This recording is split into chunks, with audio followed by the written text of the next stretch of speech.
సంవత్సరం నుంచి ఒకే subscribe note వేస్తున్నామనేమోరా audience subscribe చేయడం మానేశారు. అంతేకాదురా చాలా మంది లైక్ షేర్ కామెంట్ కూడా చేయట్లేదు.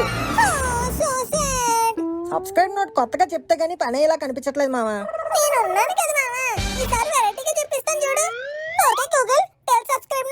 మా ఫన్మోజీ ఫ్యాక్ట్స్ ఛానల్ మీ ఐపీ పుదే సబ్స్క్రైబ్ చేసుకుని పక్కనే అన్న గంటని గంటగా కొట్టాలి. ఇప్పుడే ఈ వీడియోని లైక్ అండ్ షేర్ చేసి మన ఫన్మోజీ ఫ్యాక్ట్స్ ఛానల్ ని సబ్స్క్రైబ్ చేసుకోండి. చెప్పింది చాలు రా, ఇంకా వీడియో వేయి. ఒరే అన్నయ్య, ఒకసారి నీ ఛార్జర్ ఇవ్వరా. ఏంటే ఛార్జర్ ఇచ్చేది? నా ఛార్జర్ లో బ్యాటరీ అయిపోయింది. ఛార్జర్ లో ఛార్జింగ్ అయిపోయిందా? అదేంటి అంటే అది ఛీ, ఏమన్నావురా? ఛార్జర్ ఇవ్వడానికి ఇలా అయిపోతున్నావు. అదే అంబానీ మామని చూడు, ఫ్రెండ్ కోసం ఏకంగా 1500 కోట్ల బిల్డింగ్ ని రాసిచ్చేసాడు. ఏంటి ఫ్రెండ్ కోసం 1500 కోట్ల బిల్డింగ్? అవును, నువ్వు నాకు ఛార్జర్ ఇవ్వు, ఇలాంటివి ఇంకా మంచి ఇంట్రెస్టింగ్ ఫ్యాక్ట్స్ చెప్తాను. ముందు చెప్పు, అప్పుడు ఇస్తాను. బాబు నువ్వు లోగో వేసుకో అమ్మా.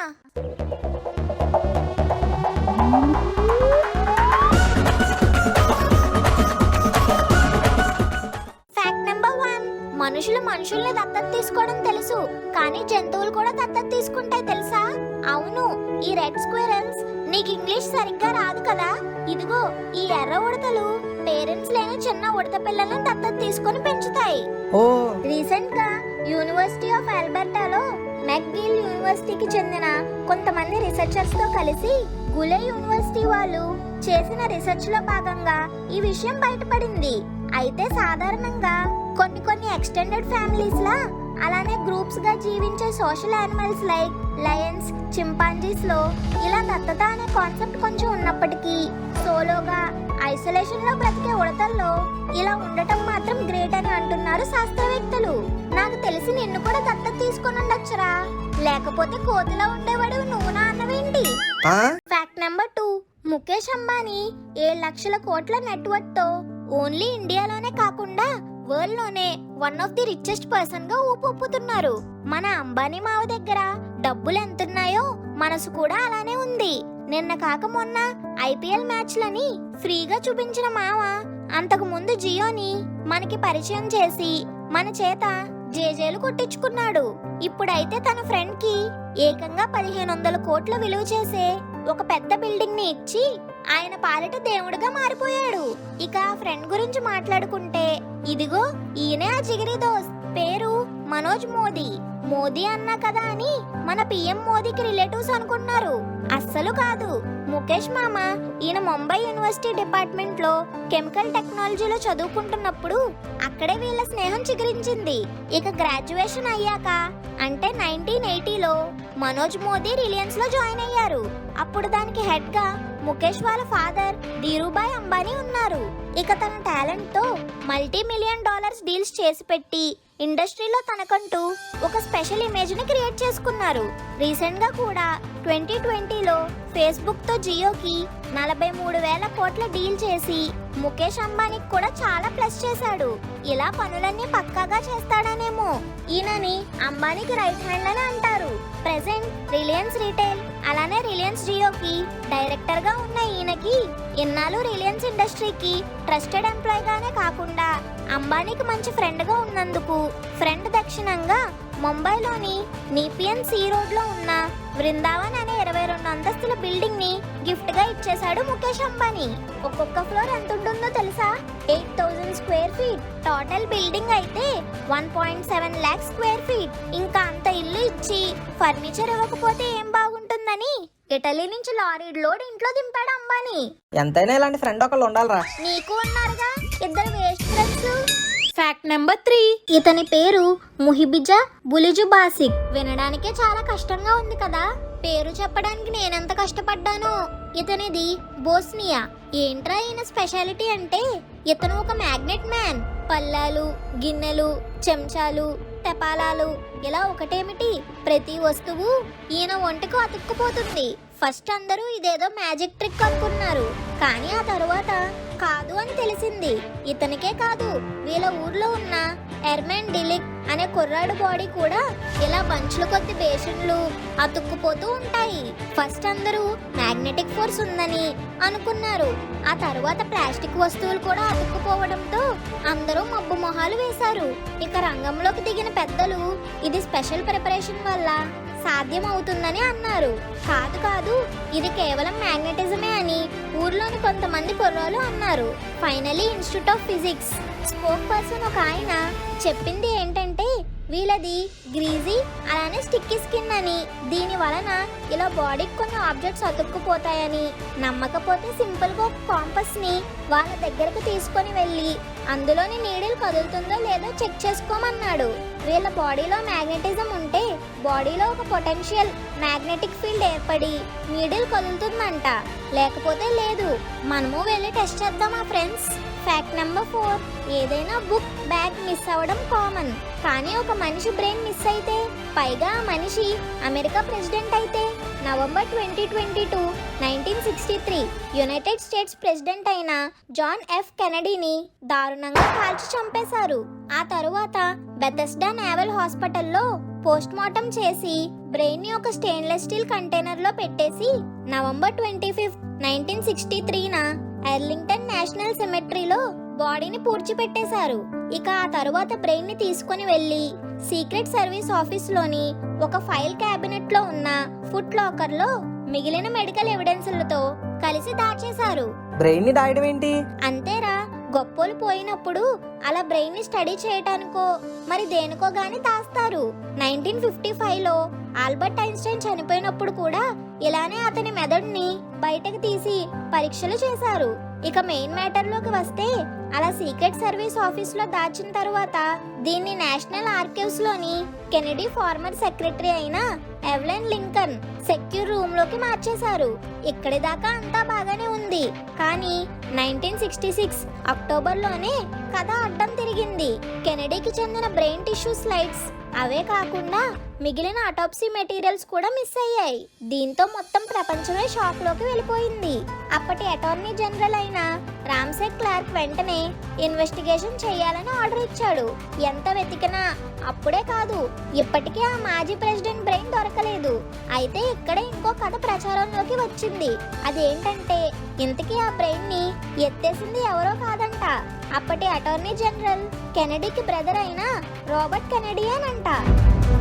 తన అసిస్టెంట్ అయిన యానీ నోవెల్లాతో కలిసి ఈ దారుణానికి వడికట్టాడంట రాబర్ట్. ఫస్ట్ ఈ హత్యకు సంబంధించిన సాక్ష్యాలను బయటకు రాకుండా చేయడానికే ఇలా చేశాడు అని, ఆ తరువాత తన సోదరుడు తీసుకుంటున్న మందులు అలానే ఉన్న జబ్బులు బయటకు రాకుండా ఉండడం కోసమే ఇలా దొంగిలించాడు అని చెప్తూ ఉంటారు. ప్రెజెంట్ అతను ఇంకా ఉన్నాడా? ఎప్పుడో 1968లోనే చనిపోయాడు. ఫ్యాక్ట్ నెంబర్ 5, డమ్మీ గన్లు, దివాళీ గన్, పబ్జీలో కాస్ట్లీ గన్లు మనకు బాగా తెలుసు. కానీ ఇదిగో ఇది చూడండి, స్మార్ట్ గన్. అవును, ఇది కూడా నాలాగే చాలా స్మార్ట్. ఎవరి చేతిలో పడితే వాళ్ళ చేతిలో పేలదు. దీని ఓనర్ ఫింగర్ ప్రింట్ పడితేనే ఇది పనిచేస్తుంది.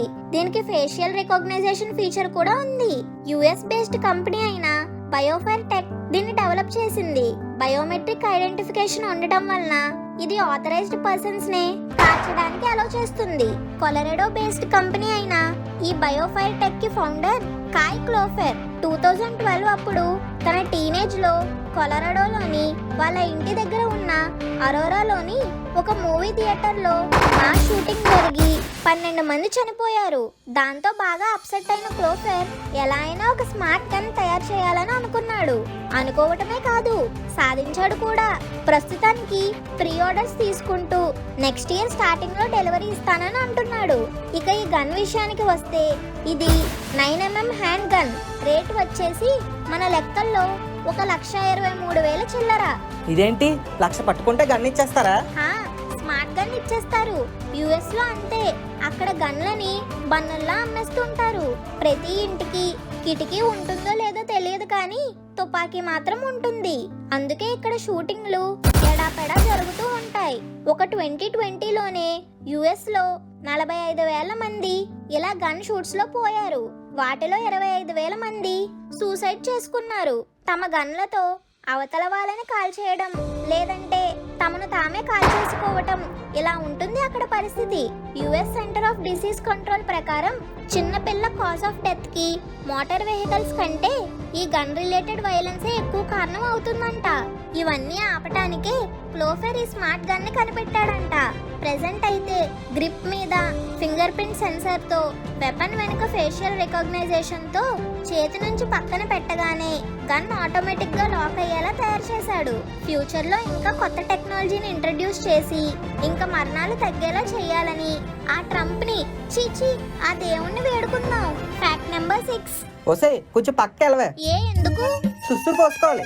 నాకు చాలా సిగ్గు, నేను ముక్కుగడ్డ ఉంటేనే పోసుకోను. దీనినే షై బ్లాడర్ సిండ్రోమ్ అని అంటారు. పారాసిస్ అని కూడా పిలుస్తారు అనుకో. ఇది ఒక యాంగ్జైటీ డిసార్డర్. దీని వలన పక్కన ఎవరైనా ఉంటే సుస్సు రాదు. పోసుకోవాలంటే 10 మందికి దూరంగా ఉండాల్సిందే. ఇది ఎక్కువగా మగవాళ్ళలో కనిపిస్తుంది.